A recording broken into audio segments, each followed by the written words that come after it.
Welcome back to the Shining Light Press podcast. I'm your host, Freddie Lopez, and it has been a while since we've done an episode like this. Ever since I decided to put this podcast to the side to be on the campaign trail.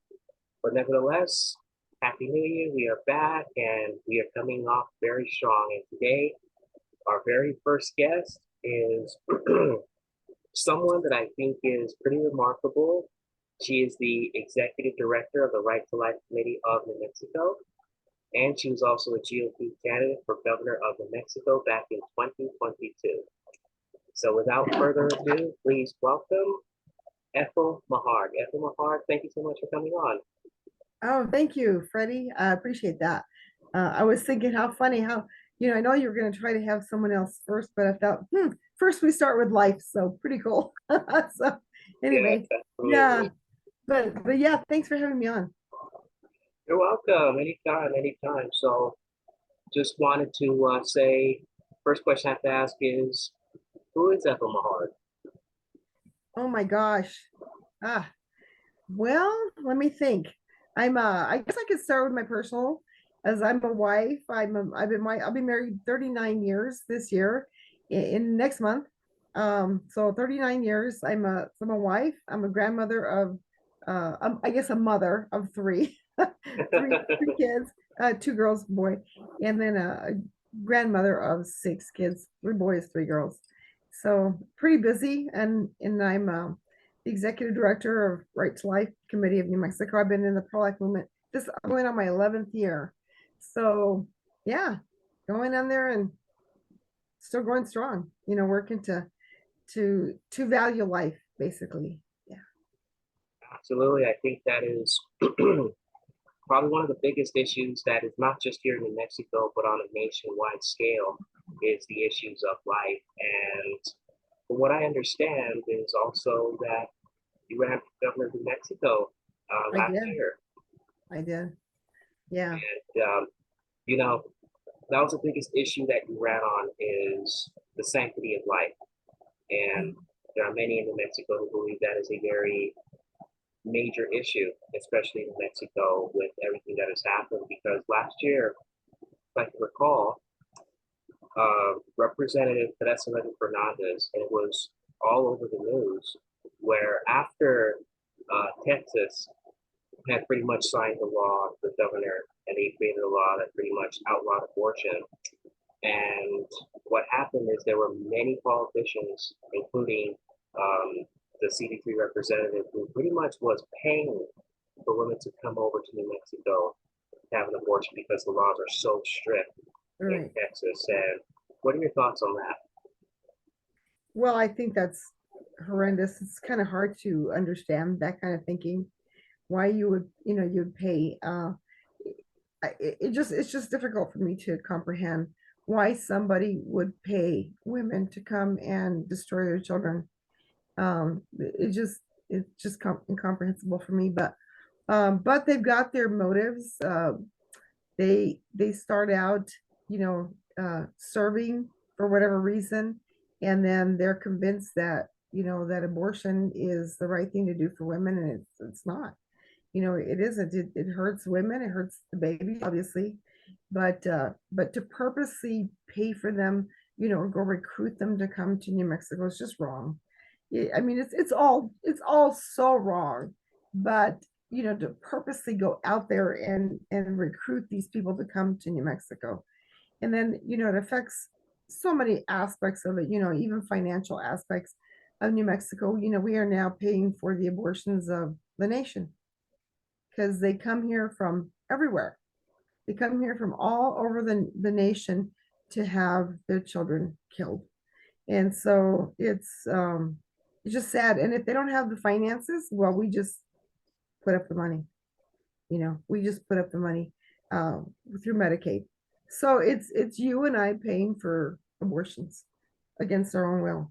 So, Yes, it is truly sad. It is very mhm. sad what's going on. But we had a very tremendous victory on a nationwide scale, which was the overturning of Roe v. Wade. Yes. And that was something that I know many individuals in the pro-life community had greatly advocated for, and it was finally overturned. And there was a lie being told all across the mainstream media that because Roe v. Wade is overturned, now abortion is just illegal nationwide, which is not the case at all. Yeah, yeah, All no, it said was pretty much it now, instead of being a federal issue, it's now a state issue. right, That's right. all it is. So, what do you think about that and the aftermath after Roe v. Wade was overturned? Well, it didn't affect us at all, you know, which actually that I think that day hit me hard as far as the election goes because I said, Lord, you knew I would do something about that. This is the day. That day was hard because I thought, well, everybody's celebrating. We can't celebrate just yet. New Mexico still remains the abortion capital of the world. And so Roe v. Wade didn't change a thing for New Mexico. In fact, last year at the legislature, they saw to it that they took away any kind of protections when they removed the 1969 law with SB 10. So, any kind of protections for doctors, women, it didn't help. So, I mean, we celebrate the overturning of Roe v. Wade because people were like in shock. I was never in shock. People asked me, do you think it'll be overturned? And I says, oh, yeah, because you could see the tide turning throughout the nation where more and more people were coming around and they're realizing that they didn't agree with it. Even those who call themselves pro-choice, over 65%, believe it or not, are against late term abortion. Isn't that amazing? Wow. So yeah, so the pro-life community had grown, even though and in the mix of there was pro-choice because they think it's just wrong to kill a baby who's full term. And so, but yeah, I had seen more and more and more people, the movement just growing. So it was inevitable for it to have come to pass. So Roe versus Wade, um, well, it wasn't a surprise, not to me. I mean, and not that I'm anything great. It's just you just have to look at everything that's going on and say, yeah, it's going to come down. It's going to come down. But what did it do? What does it do? And it helps those states that they had already had things in place and we didn't, unfortunately. So yeah, Right, absolutely. I think many people yeah, were initially those who were not in the loop with the pro-life movement were surprised, but those who've been keeping up to date with everything were not surprised when it happened, mm-hmm. especially when we have Supreme Court justices like Amy Coney Barrett, and then all the laws coming to the Supreme Court. So many would argue that it was inevitable that that occurred. And one of the arguments that I have seen is that, and it's frankly a very disturbing argument to make, which is some who are on the extreme pro-choice uh, belief is that a child in the womb, especially in the early stages, is not a baby and not just a clump of cells. And I am not kidding you, an argument that it's a parasite. Yeah, I am yeah. not Well, kidding. It is yeah. such a disturbing argument. What are your thoughts on that?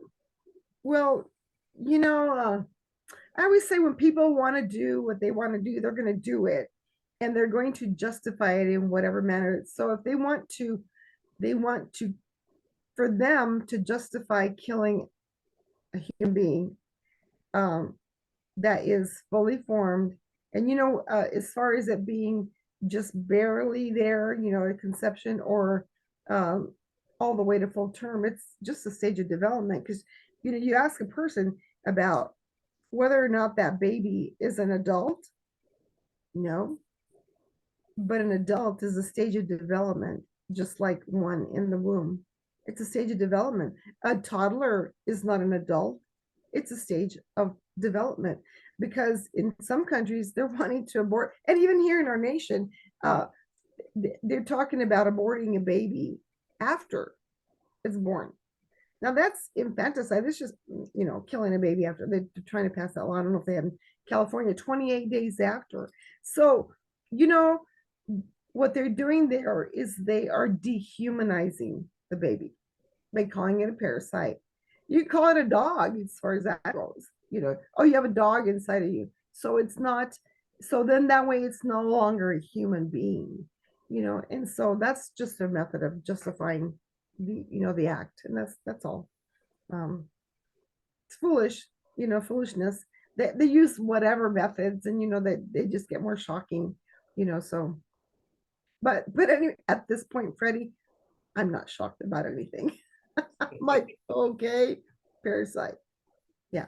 Yeah, and it's just, and it's it's a not only just a ridiculous art, it's a very disturbing argument, and it's just, and even what you say, because the human life, there's multiple stages. There is obviously a conception, a zygote, embryo, infant, toddler, child, preteen, teenager, and so on and so forth. Right. So when they make those arguments like that, they're pretty much just disregarding that. It's just, at the stage of development, like, oh, it doesn't qualify that yet, which is Yeah. just ridiculous. I mean, you are in in this nation, you can get into a lot of trouble. Like, let's say you kill an eagle or you destroy eagle eggs, you'll go to federal prison. Wait, what was You'll that go to again? federal prison. But yet, how come we don't have that when it comes to a murder of a child? I mean, it doesn't make Yeah. sense to me. It's a No. human being. Yeah. So, Well, and that goes back to the same thing about dehumanizing the baby. It's like it's a nothing, it's a blob.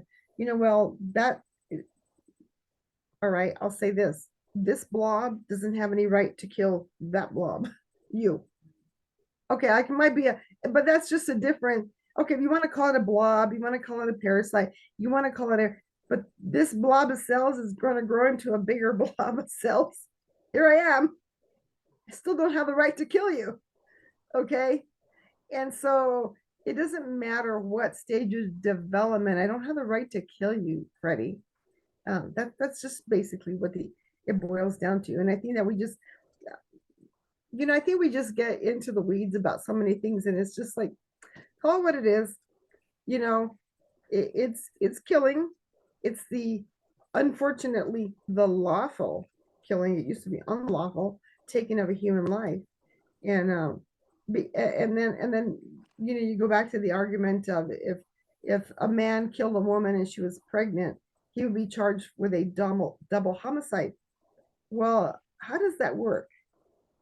When she was pregnant, now that baby counts, but the other one didn't. Where she could actually be going to the abortion clinic. So it's just really convoluted, and the left has a really the progressive left has a really they've got a real good handle on words, and we haven't, unfortunately. And so I just think that we just need to be common sense about it all. And like I said, I'm not shocked about any of it. And maybe that's not a good thing, but at the same time, it doesn't, because it doesn't cause me to panic. I just sit there and go, oh, okay, just a new term for the same old thing, you know. So maybe that's what happens when you get older. You go, whatever. yes, absolutely. And there's one thing also is that in the aftermath of the 2022 election, um, and in the general, there was a lot of, especially after overturning Roe v. Wade, the Democrats made a major issue of abortion, which it is true, it is an issue. And many have pointed out, well, that is the reason why Republicans lost. Well, they didn't lose the midterms, but it wasn't as a red wave, how do you say? It wasn't as what we expected it to be. And even former President Donald Trump had said abortion was an issue. And would you say that's fair to say? Freddie, it always has been an issue. And when I ran, um, I stirred the pot a lot, I'm sure, in that regard, because it had never been something they're like, oh my gosh, she's going to talk about the thing, abortion, in her platform. And I did everywhere I went. And when we were at the convention, somebody said, you okay? Because, we got so little votes. I'm like, yeah, I'm sure I'm okay. I did what I came to do. And that was to bring awareness to the issue that nobody dared to talk about.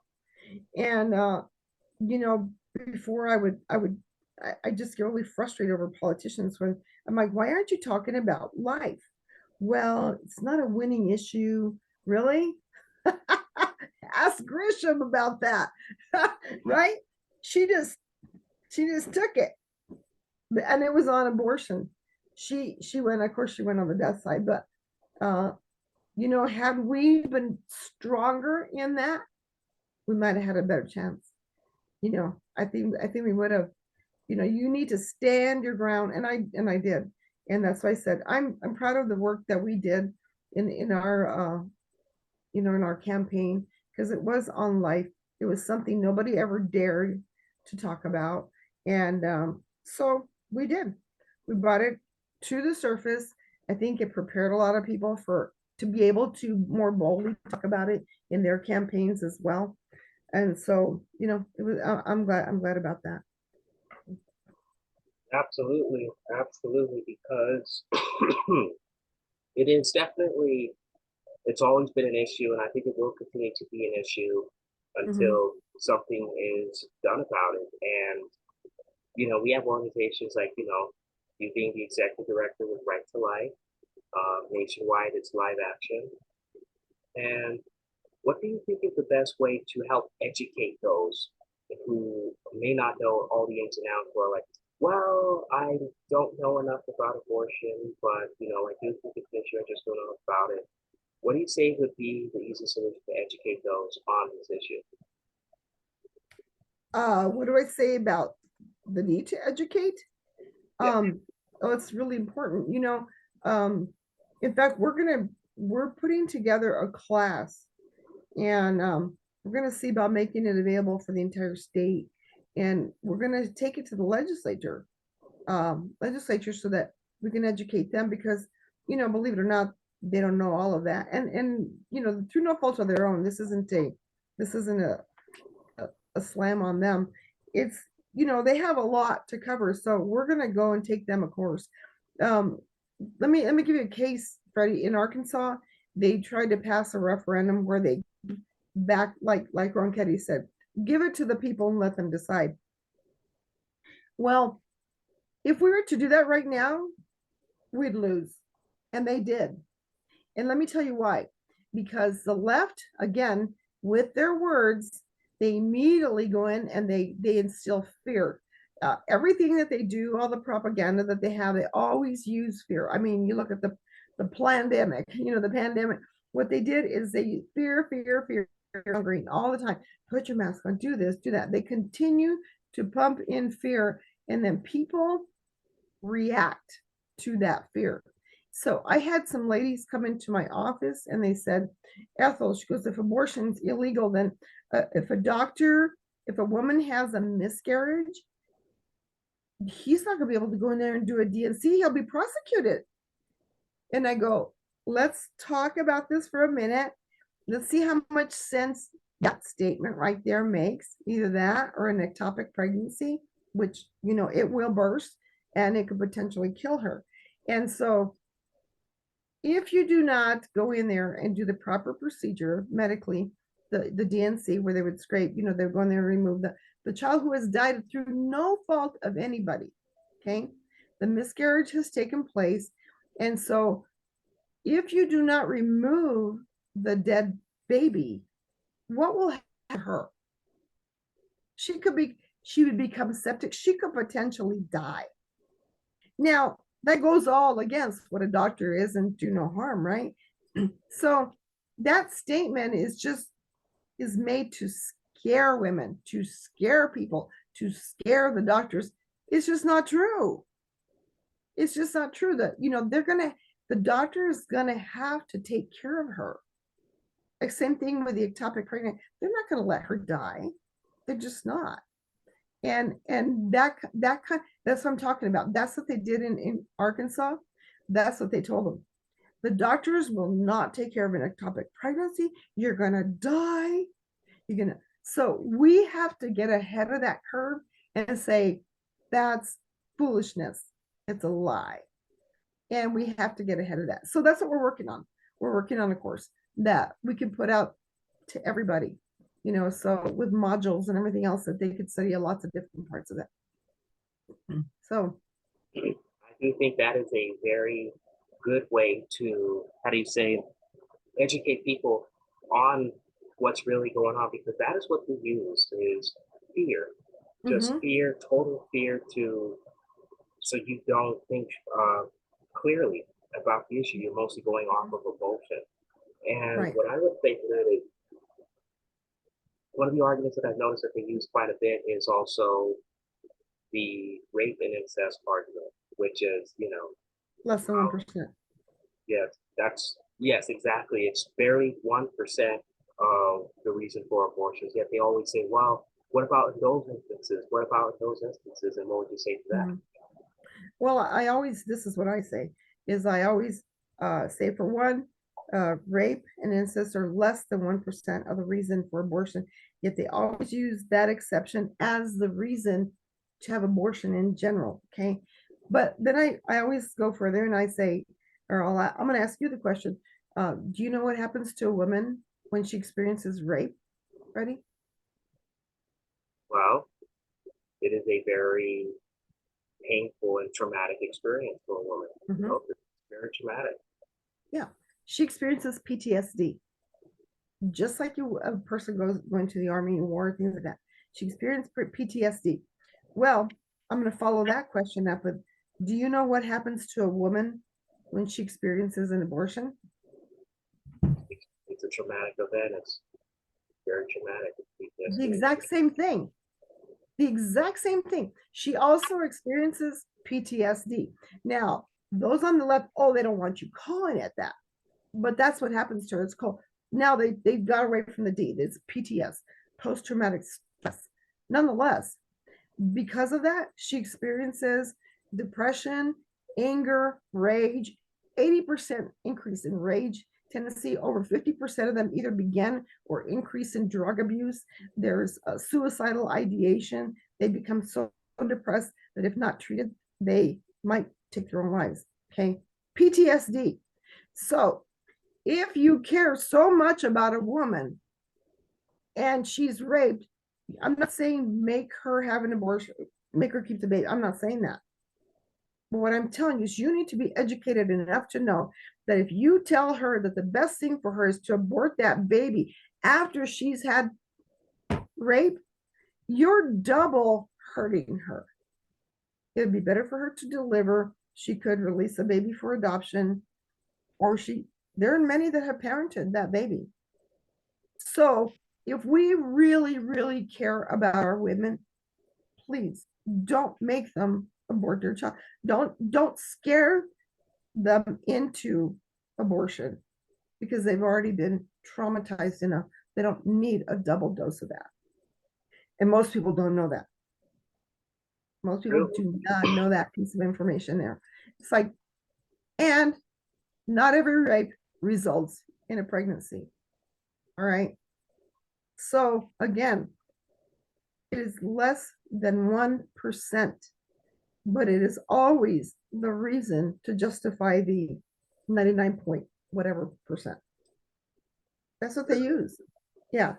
And less than 1% does not justify 99% of the deaths that take place from abortion. That is an exceptional argument. And I think what you mentioned with adoption, that is a great segue, because Mhm. there are many women out there who say that, who may have an unwanted pregnancy and they're being pressured, oh, just have an abortion. Just have an abortion. You know, they're pressured. They're pressured to just do it. Say, and they will say, well, I didn't know that was an option. I was being told that that was the only option that I had. And do you think it'd be a great idea to expand? They always talk about expanding abortion access. What about expanding adoption access and making the process easier? Mhm. Oh, I think definitely. But do you think Planned Parenthood is going to do that? Out of every 100 people, women that go there, I believe that it is only maybe 1% or maybe 2% are referred for adoption. Another two or so are referred for parenting, and the other 96% get abortions. That's just Planned Parenthood statistics. They do not refer for parenting, or they refer because their business is abortion. Okay, so of course, abortion, I mean, adoption is a great option when you're experiencing, and I think that we need to change our language. It's not an unwanted pregnancy, it's an unplanned pregnancy. There's a big difference. Okay. You didn't plan to have a flat tire. Okay. Well, nobody wants a flat tire, but I mean, that's what I'm talking about, semantics, words, all the things that they use. It's unwanted. No, it was unplanned. It was unplanned.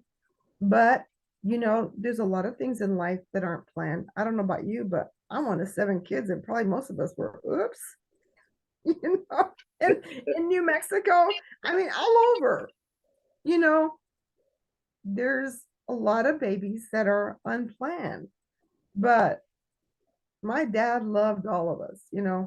I don't think that they planned, oh, we're going to have one right here, right here, right here. Most people don't do that. I mean, they really don't, Freddie. They're just unplanned, unexpected. Um, but sometimes those unexpected things in our lives are the greatest gifts that God gives us, you know. And going back to rape, oftentimes um, there have been women who have testified, and they say that the only thing that made sense out of that horrible situation was the baby.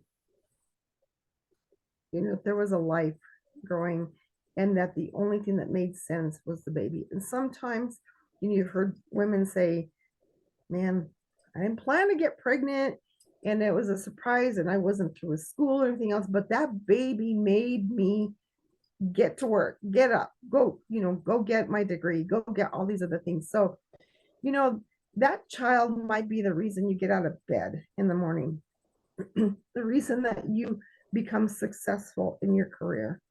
Um, Even the president of CareNet National, when they got pregnant, him and his now wife, she was pregnant, and they told her she went to I guess she went to Planned Parenthood, because I mean, Planned Parenthood was like the place to go and get free pregnancy test. Well, it was not even free, but they told them, oh no, you have to have an abortion. You can never finish medical school with a baby. And he said they were right. We had two. They had two babies. They got married. They had 2 kids. So, all those things are lies. You're like, life doesn't end because you get pregnant. You know, maybe life begins at that point. I think that maybe we should look at things differently. Life doesn't end because you get pregnant. You can go to school, you can get a job, you can get your career, you can get all these things. Why are we telling people that life ends when you're pregnant? It doesn't. I worked almost all the way till my first child was born, you know, and then I chose to be a stay-at-home mom for a while, then I had my, our other daughter. But, it's just one of those things. Life doesn't end with pregnancy. And I always say this, that abortion is not the big eraser. That's what they sell it. Your life will never be the same. When I was at CareNet, I worked for CareNet for 5 years, and I said, regardless of what you decide, whether it is parenting, adoption, or even abortion, your life will never be the same, ever. You're pregnant. You are already a mother. The moment that you're pregnant, you are a mother. So whatever your decision is, um, your life will forever be changed, forever. You're not going to be the same person. I don't care what you. So abortion does not erase all those things. It does not change anything except the fact you're going to have a baby. And you're going to have to figure things out. I agree. I couldn't agree more. And we're just about up over time here, but just wanted to say what questions, if you have any last words you'd like to say, and how can people find you, and how can they support the Right to Life Committee? Well, they can go to rtlnm.org, and they could give there. That would be great, because we have a lot of work to do. And like I said, we've got to prepare a course. I'm working on that, and I purchased things myself out of my own pocket. to learn how to create these modules and everything else. And so we've got to get this education out to everybody. And so it's going to take time, it's going to take money. We need the financial support so that we can continue. I'll be at the legislative session. It is a 60-day. I'll be there as much as I need to be this year. But I travel throughout the state wherever people call me. So, it does take funds to do that. So I appreciate anybody come behind us and, and give to us. Yeah, whatever. I mean, nothing's too small and great. The large, if they want to do that too, they can give tax acceptable donations. So, I this year I really want to focus on, well, this has always been what I want to focus on, Freddie, and that's like, I don't want to focus on the death side as much as I want to focus on life and the value of life. I have always wanted, in fact, you see our signs, and our signs say, my favorite right is life, because I want it to be a happy thing. I mean, it's a joy to be alive. I mean, to have life and to bring life. And so I want to focus on the life side of our movement, because we should be celebrating life.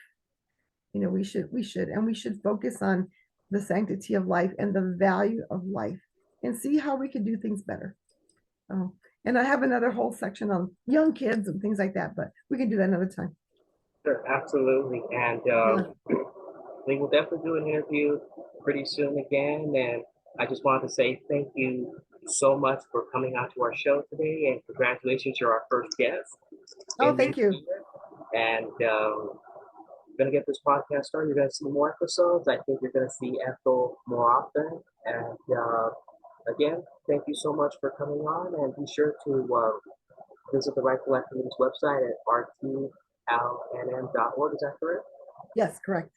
Okay, Mhm. so again, thank you so much. And if you like this video and you want to see more, please like and subscribe to keep updated on all of our new interviews, because we soon have more, and I have a feeling you'll see more returning guests pretty soon. So again, thank you so much for coming on, Ethel.